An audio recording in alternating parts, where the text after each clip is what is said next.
뉴스 정면 승부. 여러분 안녕하십니까? 94.5 YTN 뉴스 FM 강지원의 뉴스 정면 승부입니다. 요즘 아들 가지신 부모님들 아들 군대 보내기가 겁난다 하시는 분들 많으실 텐데요. 치약 먹이고 가래침을 할게 하는 등등 상상할 수도 없는 가혹행위로 죽음에 이르게 한 윤일병 폭행 사망 사건 공판이 바로 오늘 43일 만에 다시 열렸습니다. 쟁점은 살인죄가 적용되느냐 하는 문제인데요. 검찰부에서는 살인죄를 주 혐의로 적용을 한 새로운 공소장을 제출했지만 이 병장 등 가해 병사들은 모두 부인했습니다. 가해 병사 측 변호인들은 살인의 고의성이 없었다라고 하면서 검찰의 공소장을 반박했는데요. 다음 재판은 26일 열릴 예정이라고 합니다. 살인죄 적용을 둘러싼 치열한 공방의 끝, 과연 어떻게 결론이 날까요? 여러분은 어떻게 생각하십니까? 윤일병 폭행 사망 사건, 살인죄 적용이 돼야 한다고 보십니까? 아니면 고의성이 입증되지 않았으니 살인죄 적용까지는 무리라고 생각하십니까? 네, 윤일병 폭행 사망 사건, 살인죄 적용돼야 한다고 보십니까? 아니면 고의성이 입증되지 않았으니 살인죄 적용까지는 무리라고 생각하십니까? 우물정 0945 휴대전화 우물정 0945번으로 의견 보내주시기 바랍니다. 짧은 문자 90원, 50원, 긴 문자 100원의 유료 문자입니다. YTN 라디오 애플리케이션 예스로 듣고 계신 분들께서는 예스 게시판에 글을 남기셔도 됩니다. 추첨을 통해서 정통 시사 주간지 주간 경향 구독권 보내드리겠습니다. 9월 16일 화요일 94.5 YTN 뉴스 FM 강지원의 뉴스 정면 승부 들어갑니다.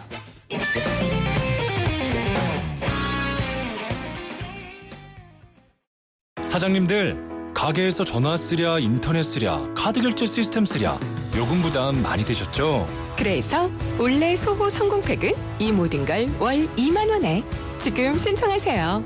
우리 가게 성공 비결 올레 소호 성공팩.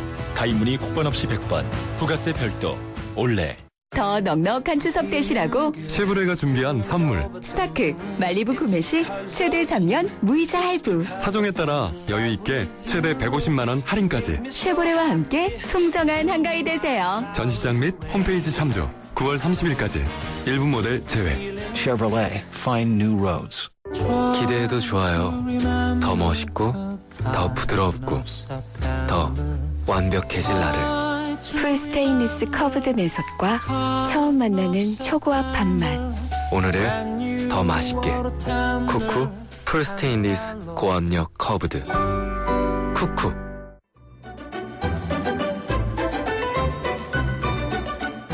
친절한 숙현 씨의 까칠한 뉴스.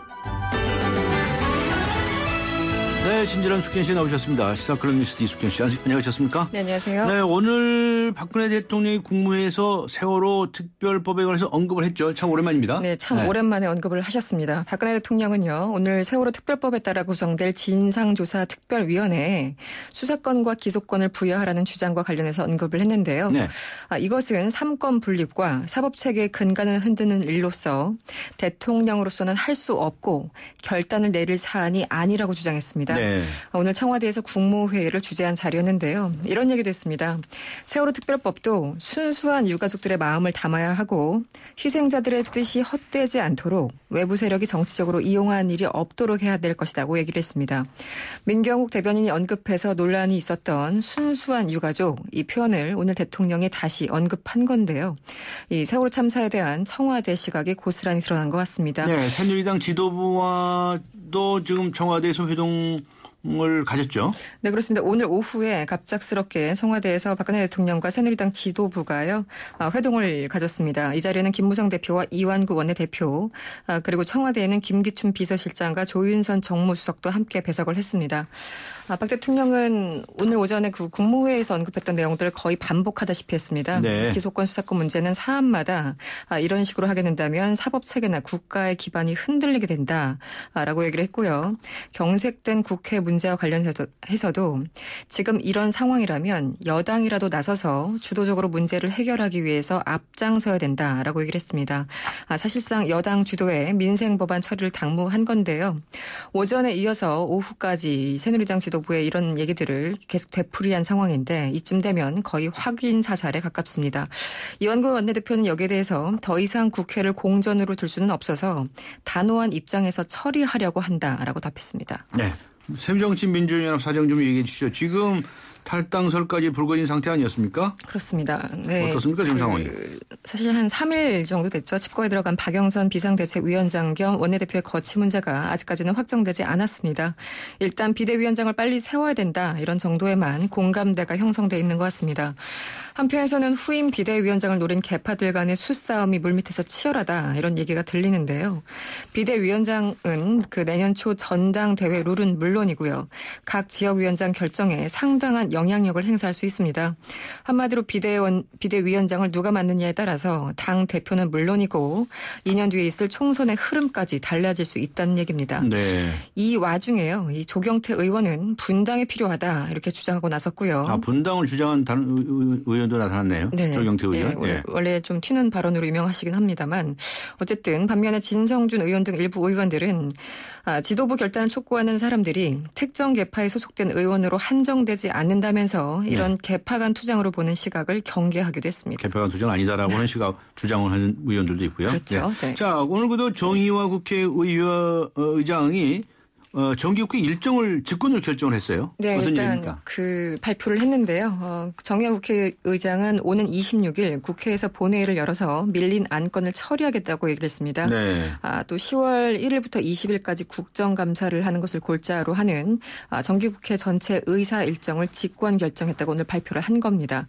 국회 상임위원회 활동은요. 26일 본회의 열흘 전인 17일부터 시작을 하고 29일과 30일에는 교섭단체 대표 연설을 청취한다는 계획도 밝혔습니다.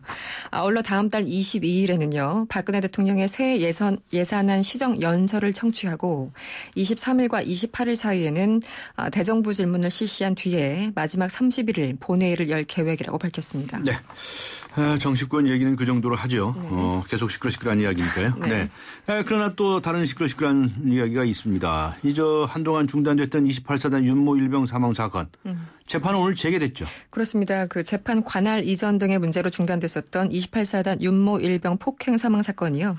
오늘 16일 오전 경기도 용인 그 3군사령부 보통군사법원에서 재개가 됐습니다. 네. 현재 3군사령부 검찰부는요. 구속 피소인 구속 기소된 5명 이모 병장 등 4명 등에 대해서 살인죄를 추가해서 공소장을 변경한 상태입니다. 이에 따라서 살인죄 입증을 놓고 군 검찰과 피고인 측의 공방이 이어졌습니다. 3군 사령부는 이번 재판에 쏠린 국민들의 관심을 고려해서요. 부대 내 법정에서 열리는 재판임에도 불구하고 일반인의 방청을 허가하기도 했습니다. 그렇군요. 오늘 강조인 뉴스 정면 승부에서 청취자 여러분께 이 살인죄를 적용해야 한다고 생각하십니까? 그렇지 않으면 반대하십니까? 이 의견을 듣고 있거든요. 네, 기다려봐 주시기 바랍니다. 네네. 국정원의 대선 개입 사건 관련해서 원세훈 전 국정원장은 항소를 하지 않았습니까? 네. 그런데 검찰은 아직까지 대답을 않고 있네요. 그렇습니다. 참 묘한 상황입니다. 지난 15일 원세훈 전 원장은요. 1심 재판부가 국정원법 위반 혐의를 유죄로 인정한 것에 불복해서 항소장을 제출한 상태입니다. 네. 반면에 검찰은 내일 그러니까 오는 17일 날 결정한다. 내일. 네. 네. 이 얘기 외에는 입을 닫고 있는 상황인데요. 이 즉각적으로 검찰이 항소를 하지 못한 속내가 무엇인가 참 궁금해지는 것이 사실입니다. 일각에서는요. 이른바 이 최동욱 찍어내기 학습 효과라는 지적도 나오고 있습니다. 이 정권이 불편해하는 선거법을 적용하려다가 이 총장까지 날아가고 항명 파동으로 이어지면서 검찰이 몸조심을 하고 있다는 뜻으로 해석이 됩니다. 어쨌든 항소를 할 경우에는 1심 공소 내용에서 빠졌던 선거법 86조 그러니까 공무원의 선거에 영향을 미치는 행위를 금지하고 있는 선거법 86조를 추가로 적용해야 된다 이런 지적이 나오고 있습니다. 지난 1심에서 검찰은요. 공무원의 선거 관여를 금지하고 있는 선거법 85조 위반 혐의만을 놓고 법리 싸움을 벌여서 논란이 일기도 했습니다. 정치관여 금지. 그렇습니다. 네, 정치관여 금지까지만 처벌해 주셨죠? 네. 네, 수고하셨습니다. 고맙습니다. 감사합니다. 네, 지금까지 이숙현 시사 컬럼니스트와 함께 했습니다. 지금 시각은 6시 18분을 가리키고 있습니다. 이 시각 교통 상황 어떤지 알아볼까요? 네, 박화영 캐스터입니다. 네, 북부간선도로 종암동 가는 길 원릉분기점과 하월곡 사이 고장차가 있기 때문에 정체가 더 길어지고 있는데요. 뒤쪽으로 신내에서 하월곡동까지 고장차 여파와 퇴근길 이동량이 같이 몰리면서 조금 더 속도 떨어져 있습니다. 바로 옆으로 내부순환도는 성수동 쪽으로 제법 긴 구간에서 밀리기 시작합니다. 성산램프 이전부터 정릉터널 빠져나가는데 속도 올리기 어려운 모습이고요. 도심에서는 녹사평대로가 남산 3호터널에서 반포대교 가는 길 한간중학교 앞두고 사고가 나서 지금 부근으로 어렵습니다. 오늘 경부고속도로 따라 서울 쪽으로 이동량이 많은 편입니다. 오산에서 기흥 동탄까지, 기흥에서 수원, 판교 부근으로 밀리고 있고요. 달래내고개에서 반포까지도 속도 내기 어렵겠습니다. 끝으로 경인고속도로는 서울 쪽으로 도하에서 가자, 신월까지 평소보다 많이 밀리고 있습니다. 강지원의 뉴스 정면 승부 교통정보였습니다. 대한민국의 하루, 여러분의 하루를 정리해드립니다. YTN 뉴스 FM 뉴스 정면 승부. 네, 지금 대한민국 제1야당 새정치민주연합이 패닉 상태에 빠져 있다 하는 말이 나올 정도입니다. 끝이 보이지 않는 혼란에 빠져 있는데요. 정치적으로 큰 위기에 몰려 있다고 하지 않을 수 없습니다.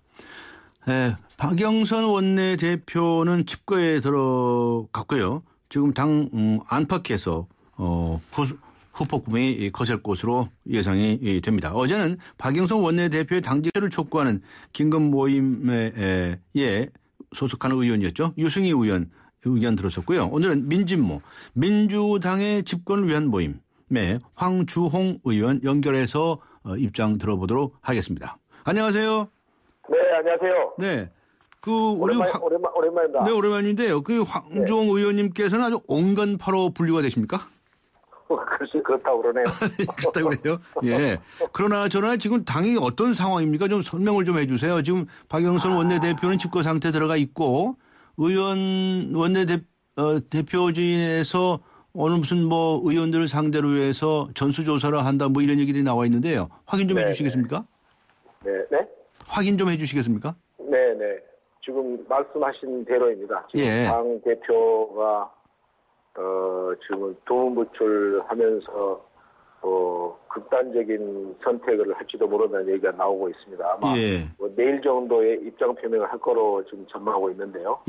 그러면서 이제 130명 의원들의 개개인의 그 의사 뜻을 묻는 전화로 확인하는 작업도 동시에 하고 있습니다. 네. 지금 당내에서는 박영선 대표가 비상대책위원장은 물론이거니와 원내대표도 당장 사퇴해야 된다.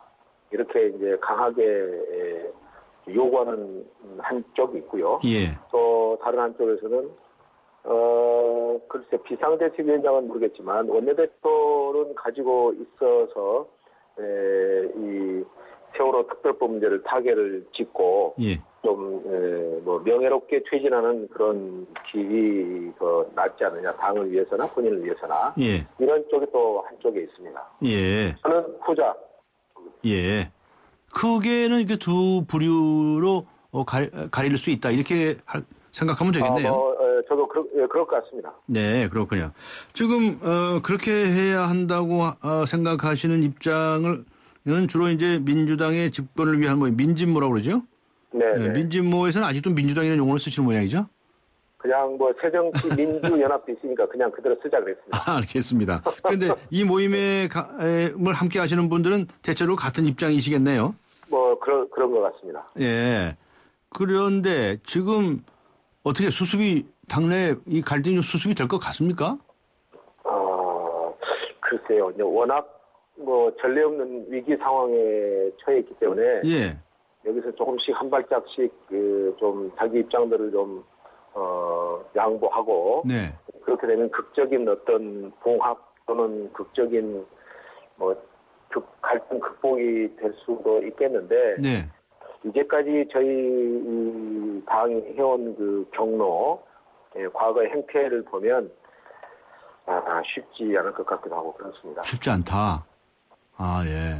지금 좀 성급한 말씀인지 모르지만 박영선 원내대표가 탈당도 고려하고 있다라는 얘기가 흘러나오면서 네. 이 분당 얘기까지도 나오고 있습니다. 조경태 의원 같은 이는 분당을 하는 게 낫다라고 주장을 한 것으로 알려졌거든요. 네. 근데 그런 생각을 하시는 분들도 서로 있으신가요? 저는 우선 박영선 대표가 탈당을 결행할까 그렇게까지는 가지 않지 않겠나 하고 전망을 하고 또 기대를 합니다. 네. 저는 박영선 대표에 대해서 저희가 너무 모질고 네. 너무 심하다는 생각을 하거든요. 예. 사실 오늘의 이 사태랄까 이렇게 된 것이 박영선 대표의 개인적인 실수랄까 또는 전략이 다소 미흡했고 부족했고 뭐 등등이 있습니다. 네. 그러나 박영선 대표 혼자 책임을 질 박영선 대표 때문에 모든 것이 다 야기된 예. 그런 거냐. 그럼 민주당 자체의 이런 그 구조랄까 풍토랄까 문화랄까 이런 거는 문제가 없는 거냐. 네. 민주당의 대표들이 네. 박영선만 지금 이렇게 만신창이가 되죠. 그 전에 당 대표는 그럼 온전했냐. 네. 김한기는 온전했으며 안철수는 온전했으며 2014년으로 거서 2004년 열린우리당 시절로 거슬러 올라가면 이부영, 천정배, 신기남, 정동영 누구 하나 온전하지 못하지 않았냐. 예. 그렇다면 그것은 지도부에 있는 한두 사람의 문제가 아닌 거다 이것은. 네. 민주당의 고질적인 그 병태, 구조, 이런 그 풍토, 체질 예. 이것이지. 예, 그러니까 돌팔매질을 하려면 네. 우리 모두에 대해서 해야 되는 것이지. 네. 박영선 현장에 대해서 책임을 추구하는 것은 이건 정직하지도 못하고 올바른 해법이 아니다. 아니다. 예. 방금 이제 고질적 병폐라는 표현을 쓰셨는데요. 도대체 이 새정치민주연합 대한민국 제1야당인데요. 왜 고질적 병폐 뭐라고 생각하십니까? 저는 민주당 새정치연합의 가장 고질적인 병폐는 국민의 수준을 깔보는 것. 예. 그리고 국민의 뜻을 아랑곳하지 않는 것. 국민의 여망을 무시하는 네. 이런 것이 가장 큰 문제라고 생각합니다. 그럼 무시하고 뭐 합니까? 본인들의 판단만이 옳은 거고 네. 국민 여론은 틀릴 수 있는 거고 국민을 우리가 이끌어가는 것이 지도자의 진보적인 그 지도자들의 해야 할 몫이라고 생각하는 이런 그 이해할 수 없는 민주주의에서 통용될 수 없는 굉장히 오만하고 엘리트성이랄까 뭐 영웅주의적인 그런 네. 그 어떤 인식이랄까 철학이랄까 발상 이것이 민주당의 가장 큰 문제라고 저는 믿고 있습니다. 네, 그러시군요. 군수 역할을 성공적으로 잘 하셨고요. 그리고 이제 국회에 진입하셔서 이제 초선 의원이신 셈인데 그 들어가셔서 이 당 운영을 하는 걸 바라보시니까 그런 느낌이 드신다는 얘기이시군요. 지금 이제 말씀하셨는데 제가 군수 시절에는 정말 지나칠 정도로 민심에 뭐 극단적으로 표현하면 저는 일희일비. 예. 저는 그것이 필요하다고 생각합니다. 네. 민심이 원하는 방향으로, 국민 여론이 이끄는 대로, 국민 여론이 선호하시는 그 방향으로 우리는 정직하게 이동해 가야 한다. 저는 그렇게 배웠고 그렇게 살아왔거든요. 네. 근데 특히 정치권 중에서 우리 야당 네. 보면은 헌법도 별로 그게 뭐 무시하는 거고 좀 위헌적이죠. 뭐 네. 법도 뭐 그냥 초법적인 것을 해버리고 지키지 않고 네. 그런가 하면은 국민들의 의사가 예를 들어서 장애 투쟁을 반대하고 지지하지 않는 국민 여론이 지금 70% 80% 이루고 있는데도 불구하고 계속적으로 장애로 나가야 한다는 거예요. 네. 심심하면 가출하죠. 130명 의원들이 똘똘 뭉쳐서 단식을 하고 의원직을 던져봐라. 그럼 새누리당이 버틸 수 있겠나? 네. 청와대가 버틸 수 있겠나? 이런 생각을 어떻게 할 수 있는 건지 모르겠어요. 알겠습니다. 박영선 의원 탈당할 것 같습니까? 뭐 설마 그렇게 하겠습니까? 설마 그러지는 않으리라. 안 되고. 네. 네. 걱정입니다. 네. 그런데 이제 나오는 얘기들은 아마 그런 쪽으로 결단을 할지도 모른다는 얘기들. 아, 그래요? 그 상당히 가능성도 있어 보이시나요? 모르겠어요. 저는 모르겠어요. 아닐 것 같은데. 네. 자, 마지막으로 간단히요. 어떻게 이 난국을 돌파하시는 게 좋다고 생각하십니까? 뭐 난국이 뭐 있겠습니까? 네. 저는 민주주의 세계에서 유일한 정답은 국민이라고 생각합니다. 네. 정치의 기준, 척도는 국민의 여론이고 민심의 소재입니다. 네. 국민이 원하는 대로 가야 하고 저희는 국민을 이기는 장수 없다는 생각으로 겸허하게 가면 길이 열리리라고 봅니다. 예, 알겠습니다. 오늘 말씀 여기까지 듣도록 하겠습니다. 수고하셨습니다. 네, 고맙습니다. 네. 감사합니다. 네, 지금까지 새정치민주연합의 황주홍 의원이었습니다. 삼성 신도시 분양 속보입니다. 눈앞엔 골프장 조망, 단지 앞엔 초중고교와 도서관, 중심 상업시설까지 가까운 968세대 대단지가 옵니다. 상위 40개 건설사 중 부채 비율이 두 번째로 낮다는 그 동일이죠? 삼성이 아껴둔 중소형 대단지, 고양 삼성 7블럭, 동일 스위트 1차. 문의 02381-7373.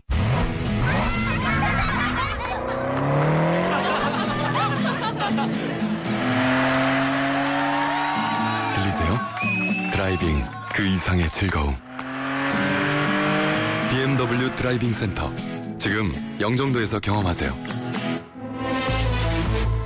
베이비엑스포 강남. 미래 임신 출산 유아교육 박람회가 9월 18일부터 21일까지 강남구 대치동 학교연료가 세택에서 열립니다. 출산, 육아, 유아교육 제품과 정보가 한자리에 베이비엑스포 강남에 많은 관람 바랍니다. 문의 02-2238-0345. 미래전람. 네, 윤일병 폭행 사망 사건. 살인죄 적용돼야 한다고 보십니까? 하는 질문을 드리고 있는데요. 0909번님께서는 모든 상황이 윤일병을 죽음으로 몰았고 결과는 사망했습니다. 살인입니다. 이렇게 단호하게 적어주셨습니다. 4287번님께서는요. 마음으론 살인죄가 100번도 더 묻고 싶지만 고의성이 입증되기 힘들 것 같습니다. 라는 의견을 주셨군요. 네, 휴대전화 우물정 0945, 우물정 0945번으로 의견 보내주시기 바랍니다. 짧은 문자 50원, 긴 문자 100원의 유료 문자입니다. YTN 라디오 애플리케이션 예스로 듣고 계신 분들께서는 예스 게시판에 글을 남기셔도 되겠습니다. 강전의 뉴스 정면 승부 1부 여기서 마치고요. 잠시 후 2부에서 뵙겠습니다. 2014 YTN 연중기획 함께하는 미래 창조 대한민국. 상담 전문가인 이호선 박사입니다. 우리가 거울 앞에 서서 고개를 들어 보면 거기 자기가 있습니다. 상담을 하다 보니까 아주 여러 사람들을 통해서 공통적인 이야기들 또 그 결과들이 이렇게 추출이 되더라고요. 나를 위해서 뭔가를 해본 현대인들이 거의 없어요. 이 자기 자신 속에서 생존을 발견할 수 있는 제일 첫 번째 방식은 뭐냐? 거울 앞에 서는 겁니다. 내 속에서 답을 찾는 것, 그리고 나를 위로하는 것.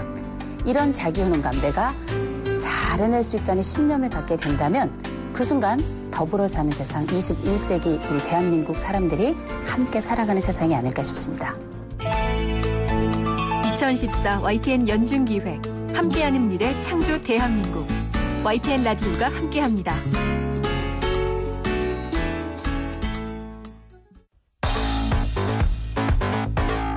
강지원의 뉴스 정면 승부. 윤일병 폭행 사망 사건. 살인죄가 적용돼야 한다고 보십니까? 하는 질문에 대해서 5670번님께서는 이렇게 문자를 보내주셨네요. 가혹행위는 크게 비난받아야 마땅하지만 살인 의도가 있었는지는 재판 과정에서 밝혀져야 한다고 생각합니다. 하는 의견이시고요. 8399번님께서는요.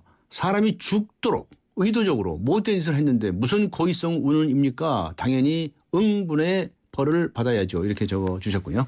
네, 다른 분들께서 어떻게 생각하고 계십니까? 휴대전화 우물정 0945, 우물정 0945번으로 의견 보내주시기 바랍니다. 그리고 YTN 라디오 애플리케이션 예스 게시판을 활용하셔도 되고요. 추첨을 통해서 정통 시사 주간지, 주간 경향 구독권 보내드리겠습니다. 강존의 뉴스 정면 승부 2부 들어갑니다. 광고를 듣는 20초 동안 유희열, 윤상, 이적과 좋은 얼굴 내보는 건 어떠세요?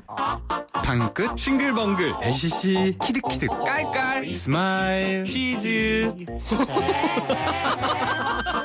삼성화재를 만나면 좋은 얼굴이 됩니다.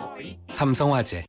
사장님들, 가게에서 전화 쓰랴, 인터넷 쓰랴, 카드 결제 시스템 쓰랴, 요금 부담 많이 되셨죠? 그래서 올레 소호 성공팩은 이 모든 걸 월 2만 원에 지금 신청하세요.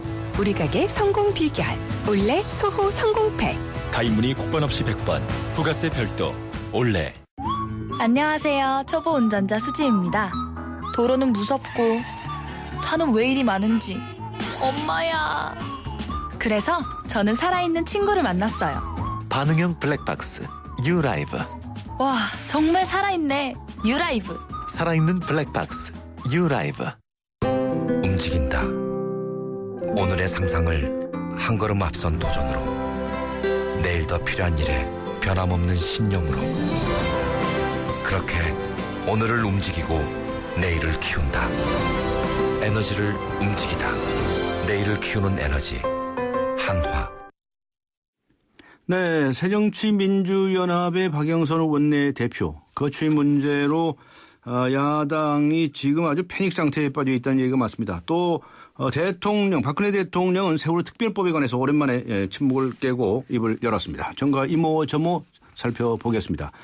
장성호 배재대 교수 그리고 김경진 변호사 두 분 나오셨습니다. 안녕하셨습니까? 네, 안녕하세요. 네. 자, 새정치민주연합이 요새 가관입니다. 지금 정신이 하나도 없어요. 네? 네. 어떻게 돌아가는 건지 모르겠는데 두 분은 어떻게 보셨습니까? 네. 장성호 교수님. 네. 무슨 뭐 시장 바닥도 아니고 정치가 우리 국민들을 완전히 피로하게 만드는 네.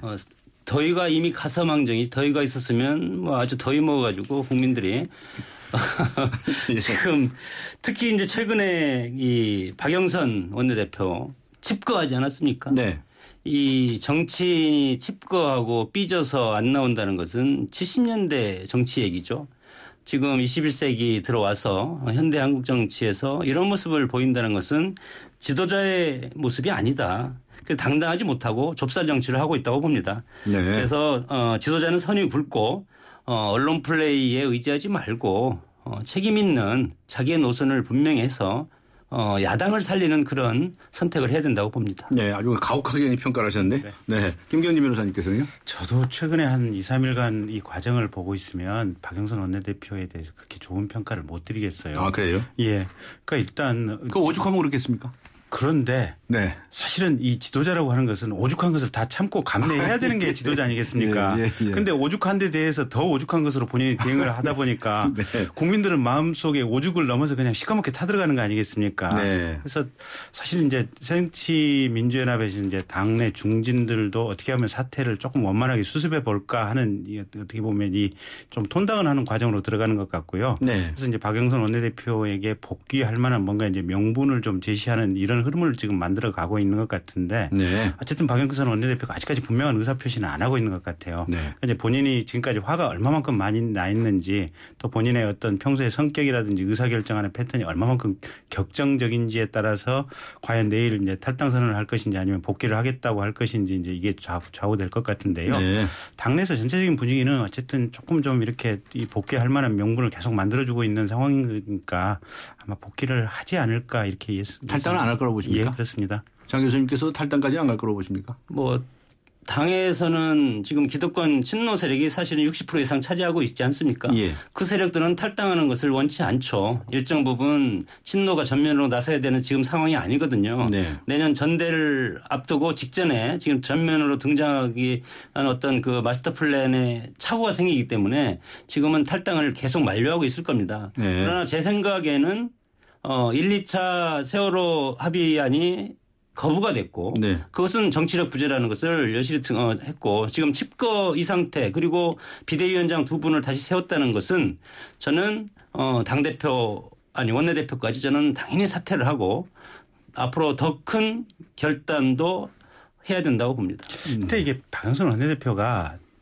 이성적으로 생각을 하면 탈당을 할 수가 없는 것이요. 네. 최근 한 10년, 20년 상간의 어떤 한국 정치의 구체적인 흐름을 보면 이 소선거 국회의원 제도 하에서 네. 제3의 정당이 나와서 성공한 사례가 없는 것 같아요.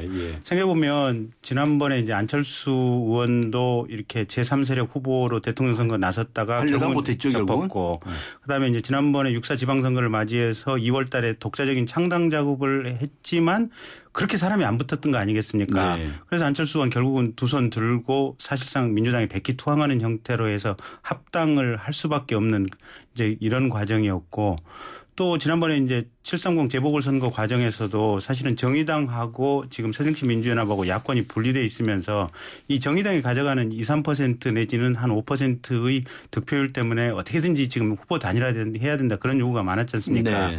그러니까 제3당이 생겨나서 이 제3당이 이 현재의 선거 구도 하에서 뭔가 제3당 소속으로 어떤 누군가가 출마를 했을 때 이걸 깨트릴 만한 어떤 동력이라든가 구도가 된다면 제3당을 창당하는 것에 대한 희망을 가지고 과감하게 의원들이 뛰쳐나가면서 이렇게 동반 탈당을 할 가능성이 있다 이러면 네. 박영선 대표도 탈당을 할 수가 있을 터인데 지금 현재 한국 정치 문화나 정치인들의 의식 속에서는 제3당을 창당했을 때는 무조건 죽는다. 네. 이 의식이 굉장히 강하기 때문에 결국은 박영선 원내대표가 이성적으로 생각하고 계산을 정확하게 한다면 탈당할 가능성은 전혀 없다 이렇게 보여집니다. 제가 거기에 대해서 좀 말씀을 드리면 총선이 앞으로 1년 반 정도 남았습니다. 그렇기 때문에 한국의 정치 야당사를 보면 과거에 신파와 구파 등을 해서 분열과 통합의 역사가 이제 지속이 되고 있는데 지금 새로운 실험을 저는 할 필요는 가능성은 조금 있다고 봅니다. 네. 새로운 실험이라는 게 뭡니까? 새로운 탈당을 해서 새로운 정당을 중도 개혁 정당을 만들어서 일단은 선명성 경쟁으로 가다가 총선 직전에 야당은 틀림없이 또 안 되면 다시 합치거든요. 야권연대. 예, 야권연대를 통해서 할 가능성도 염두에 두지 않을까. 그런 프로그램에 하나가 들어있다고 저는 봅니다. 네, 알겠습니다. 사실 우리 국민들 입장에서는 건강한 야당이 존재해 주기를 기대하는 거거든요. 네. 야당이 뭔가 좀 잘해 주기를 기대하는 마음이 많은데 그런 만큼 지금도 실망이 큰 것 같아요. 네. 내일 모레 거쳐가면서 이제 무슨 변화의 바람이 어떻게 나타날지 기대를 해봐야 되겠습니다. 오늘 나눌 얘기가 많아가지고요. 가고요. 박근혜 대통령이 오늘 세월호 특별법에 대해서 오랜만에 정말 입을 열었습니다. 침묵을 깨고 입을 열었는데 어떻습니까? 지금 이 시점에서 이렇게 침묵을 깨고 발언한 무슨 시점의 선택이라든가 말이죠. 이 배경은 어떻게 보시나요? 네, 김경진 변호사님. 네, 저는 이제 배경이라고 본다면 첫째는 지금 이제 선거가 앞으로 한 1년 9개월 정도 남았지 않습니까? 어떤 국민으로부터 직접적으로 투표로 심판받는 시간이 아주 멀리 떨어져 있기 때문에 대통령께서는 본인의 의중대로 정치라든가 정책이라든가 이런 것을 할 수 있는 상황이다 이렇게 판단을 하신 것 같고요. 그래서 이제 그런 일련의 작업이 가령 담배세 올린다든지 또 주민세 올린다든지 이런 세금 인상의 한 축이 있고 또 현재의 어떤 정치 현안 문제에 대해서도 본인의 의견을 강하게 피력한다고 해서 그게 직접적인 어떤 이 선거로서 투표에서 돌아오는 부분이 아니기 때문에 본인의 평소 어떤 생각하는 바를 아주 강력하게 피력을 했다 지금 이렇게 보여집니다. 네. 장동희 교수님. 대통령은 국정의 최고 책임자고 그리고 헌법 질서를 유지할 책임이 있고 그리고 법의 형평을 지켜야 될 의무가 있지 않습니까? 그런 차원에서 오늘 말씀을 하신 것 같고 세월호가 일어났을 때 현장에 2번에 갔고 그리고 대국민 담화도 발표를 했고 아픔을 당한 분들한테 가서 국정의 대통령으로서 끌어안는 모습 그것이 대통령의 모습이고 지금 거의 이제 4개월이 지나지 않았습니까? 그래서 지금은 세월호라는 대참사를 해결해야 될 제도화 단계에 접어들었기 때문에 제도화라는 것은 입법화죠. 입법화라는 것은 민주주의라는 것이 삼권 분립에 의해서 이루어지고 대통령이 이것을 이래라 저래라 할 그러면 삼권 분립 자체가 절차적 민주주의가 저는 훼손된다고 보고 그렇기 때문에 의회 정당에서 이것을 자율적으로 결정을 해주면 대통령이 그것을 따라서 집행하겠다. 그래서 오늘 수사권 기소권도 원론적인 수준에서 얘기했다고 봅니다. 네. 그런데 진상조사위원회에다가 수사권 기소권을 주는 것이 법치와 사법체계를 흔든다 이런 표현을 했어요. 조금 전에 여당 쪽에서 해온 이야기 아닙니까? 네, 그렇습니다. 진짜 그렇습니까? 진짜 흔듭니까? 글쎄 흔들면 얼마나 흔듭니까? 글쎄 말입니다. 아니 그러니까 이게 이제 헌법학자들이라든지 또 형사소송법 학자들의 어떤 대다수의 얘기가 지금 헌법에 보면 유일하게 지금 검사에 대해서 규정을 하고 있을 뿐이지 어떻게 보면 이 검찰권이라든지 또는 사법경찰권이 어느 기관에 귀속된다 이런 것은 헌법에 일체 나와 있는 바가 없거든요. 그래서 그런 부분은 지금 입법 재량에 속하는 것이고 그래서 특위에다가 수사권 기소권을 부여하는 것이 헌법 체계에 반하지 않는다라는 것이 대체적인 헌법학자들의 의견인 것 같아요. 물론 일부 소수의 지금 반대 의견은 있는 것 같지만 근데 이제 중요한 것은 이런 것 같아요. 그런 의견이 이제 옳느냐 그르느냐 이거하고 상관없이 대통령께서 그 의견을 피력하는 것 자체가 사실은 본인 말씀이 지금 이 국회에서 법을 만들어서 해결해라라는 것이 본인의 어떤 기본적인 입장 아니겠습니까? 근데 법은 만들되 수사권 기소권을 주는 것은 헌법에 어긋난다고 대통령이 내가 판단하니까 그건 절대 안 된다. 지금 이 얘기 아니겠습니까? 대통령이 얘기해버렸어요. 그렇지 않습니까? 결국은 뭐냐면 국회에서 이게 수사권 기소권 주는 법은 절대 안 된다. 지금 이렇게 명확하게 지금 선을 그은 거거든요. 근데 이게 기존에 지금 새누리당의 이완구 원내대표라든지 이쪽에서 워낙 완강하게 어떤 협상 과정에서 수사권 기소권을 거부했던 것이 결국은 이 대통령의 뜻에 의해서 여태까지 이루어져 왔다는 것이 분명하게 드러난 순간이기도 한 것 같고요. 그다음에 야당이나 국민에 대해서도 난 절대로 이거 양보 못한다 이런 부분을 아예 그냥 공개적으로 피력해버리신 것이 아닌가 이렇게 생각됩니다. 네. 장성규 교수님. 우리 뭐 두 분께서는 유명한 법 전문가시니까 제가 여기서 무슨 어떻게 뭐 말을 해도 이건 설득력이 있을지 모르겠지만 제가 들은 풍월로는 그렇습니다. 우리나라는 이제 사인소추주의를 금지하고 형법상에 그렇다고 그러더라고요. 국가소추주의를 채택하고 있어서 기소권을 검사한테 이제 줘왔다. 그리고 일정 부분 뭐 또 이제 수사권은 경찰한테도 주지만 그것은 대형 사건이 아니고 작은 사건에 한해서 이렇게 줘왔고 그리고 이제 자력구제 금지라는 그런 이제 정신도 있는데 이것은 사인소추주의를 금지하고 있는 우리 형사소송 법에 근거해서 이제 그렇게 했다고 저는 이제 들었기 때문에 네. 모르겠습니다. 저는 전문가가 아니라. 네, 뭐 법률적인 얘기는요. 네. 또 법률 하는 사람들끼리 싸우라고 그러죠. 네, 네.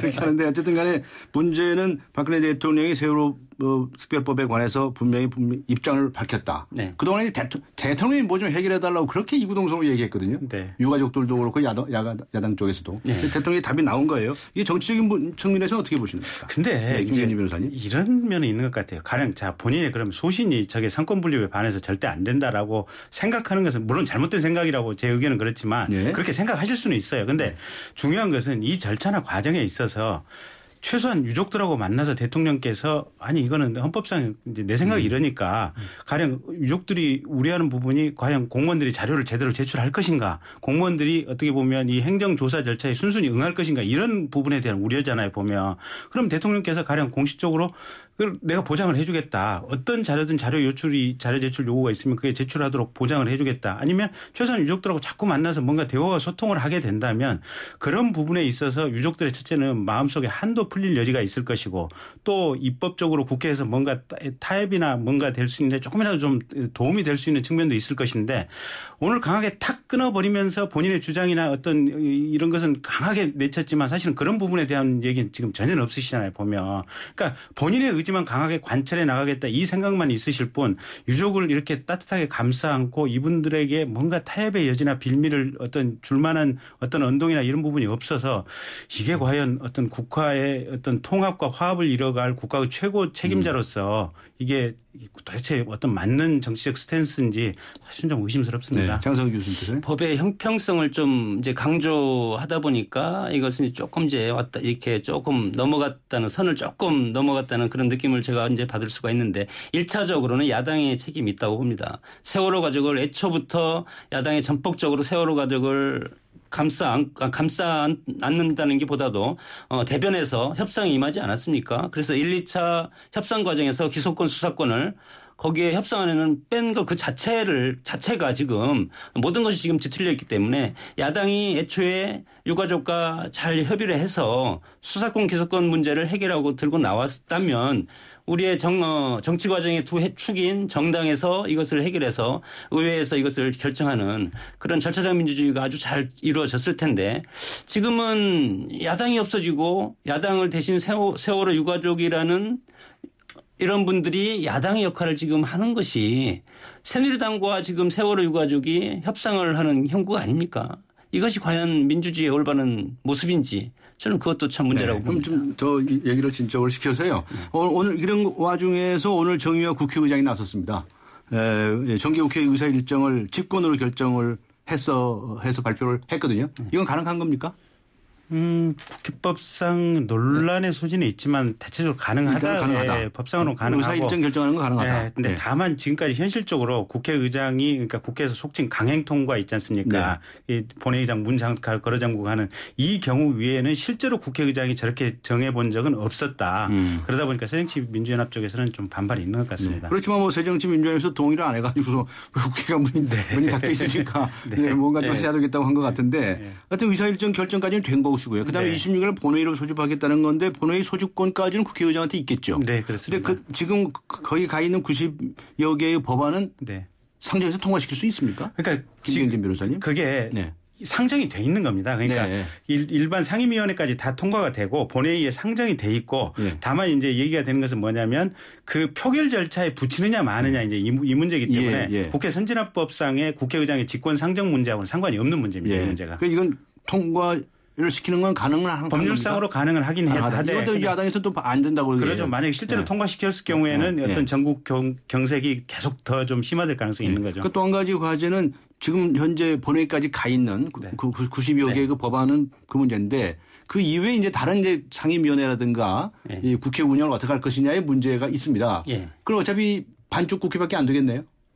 반쪽 국회를 무릅쓰고 야당이 참여 안 한다면. 그렇죠. 그러나 마지막에는 하겠죠. 지금은 의장 입장에서는 지금 야당을 공격하기 위해서 하는 것이고 이렇게 우리가 어린애들이 싸우고 잠깐 집을 나오고 하면 처음에 얼르다가 협박하다가 혼내다가 다시 돈 주고 이렇게 살살 데려와서 밥 주고 해서 이렇게 하지 않습니까? 우리 정치가 꼭 수준이 낮은 그 모습이죠. 그렇기 때문에 애초에 잘하는 겁니까 그거? 그게 잘하는 게 아니고 우리가 저질 정치, 삼류 정치라고 하지 않습니까? 우리나라 정치가. 그래서 의사일정 결정을 역대 보면 지금 5번 정도 국회의장이 결정을 한 적이 있는데 그것은 권위주의 정권하에서 결정을 한 것이고 최근에는 없습니다. 그리고 이것을 만약에 이렇게 이제 상정해서 통과를 시키면 정의와 국회의장이 첫 번째 법안 처리를 그렇게 하는 식으로 하면 혼자 모든 것을 뒤집어 쓰기 때문에 계속 얼르고 협박하고 달래고 이렇게 할 겁니다. 그래서 결국은 야당이 이제 12월 1일이면 예산안이 자동 상정되지 않습니까? 그렇기 때문에 뭐 한 1, 2주 정도 서로 밀고 당기고 하다가 나중에 뭐 들어와서 하지 않겠습니까? 밀고 당기고 할 상대방이 저렇게 지금 대표를 못 뽑아가지고 힘들어하고 있는 상태 이거 어떻게 하면 좋죠? 김병진 변호사님. 그래서 어쨌든 지금 제일 막혀 있는 게 근원이 지금 세월호 특별법이거든요. 그러니까 우리나라가 이렇게 과거 정치를 보면 1년에 한 번씩 큰 문제로 꽉 막혀서 한 3, 4개월 많게는 한 5, 6개월도 가더라고요. 그러니까 과거에 사학법이 그랬지 또 한미 FTA 문제 때문에 한 번 그랬지 또 작년에는 또 국정원 국정원 댓글 사건하고 그다음에 미디어법 때문에 또 한 번 그랬지. 그러니까 정말 그렇게 치열하게 부딪히는 문제는 도대체 이런 문제를 어떻게 해결할 것인가. 그래서 저는 가끔 방송에 나가서 교황 콘클라베 하는 식으로 그 문제는 당론을 정하지 말고 안에서 그 문제 해결될 때까지 10일이건 20일이건 무조건 문장고 나오지 말고 해결 끝나면 나와라. 그러면 대한민국 국회의 어떤 수준만큼의 정답이 도출될 것이 아니냐. 그런 얘기를 한 번씩 해봅니다. 저는 당론을 자체를 아예 폐지하자고 주장하는 사람입니다. 왜냐하면 당론을 정해놓으면요. 국회의원들은 다 개개인이 국민의 대표잖아요. 양심의 자유에 의해서 자유투표하게 돼 있잖아요. 국회법에. 그거 다 헌법 위반입니다. 근데 왜 그 얘기 안 하십니까? 김경진 변호사님 그 얘기 많이 하세요. 변호사니까요. 이게 저 당론으로 말이죠. 그 국회의원 개개인의 찬성 반대 의사를 구속하면 헌법 위반입니다. 그렇죠. 양심의 자유를 완전히 짓밟는 거거든요. 장성우 교수님. 네. 헌법 위반이지만 다음에 공천이 안 되니까 그렇죠. 먹고 살기 위해서 하는 거죠. 그건 또 개인의 행복 추구권 아닙니까? 그러니까 이번에 세월호 특별법도 사실은 새누리당 안에서도 수사권 기소권을 주자라는 얘기가 의견이 일부 나오고 있고요. 또 새정치민주연합 안에서도 여당 쪽에 가까운 안이 일부 나오고 있거든요. 그러니까 정작 당론을 폐지하고 저 안에서 끝장 토론을 하자고 하면 뭔가 이렇게 어떤 다중의 이 최소한의 어떤 지혜가 모아져서 좋은 결론이 나올 가능성도 있습니다. 가능성도 있다. 네. 장성우 교수님. 있는데 뭐 결국은 총선이 1년 6개월이나 남았기 때문에 마지막에 벼락치기는 할 겁니다. 그래서 국민들도 안심은 해도 되는데 마지막에는 어차피 벼락치기 할 겁니다. 그전에는 선명성 경쟁이라든가 자기 PR을 위해서 이제 계속 싸우겠죠. 알겠습니다. 오늘 말씀 나누다가 시간이 다 돼버렸습니다. 여기서 마쳐야 되겠습니다. 고맙습니다. 감사합니다. 지금까지 장성호 배재두 교수 그리고 김경진 변호사와 함께 했습니다. 반도여보라 김현욱입니다. 역시 동탄이 신도시하면 시범단지죠. 10월 시범단지의 마지막 유보라 아이비파크 4.0이 찾아옵니다. KTX 동탄역과 중앙공원 게다가 복합화 초교 혜택까지. 와우! 역시 마지막이라 더 대단하네요. 반도 유보라 아이비파크 4.0 문의 031-8003-1800. 써보지도 못한 내 카드 포인트가 다음 달이면 사라진다니 아깝다. 당신의 이야기를 듣다. 포인트 유효 기간을 평생으로 바꾸다. 와, 롯데카드 포인트 유효 기간 폐지? 좋은데? 듣다, 바꾸다, 롯데카드. 롯데카드 포인트에 한해 11월 1일 시행 예정. 16km 복합 연비.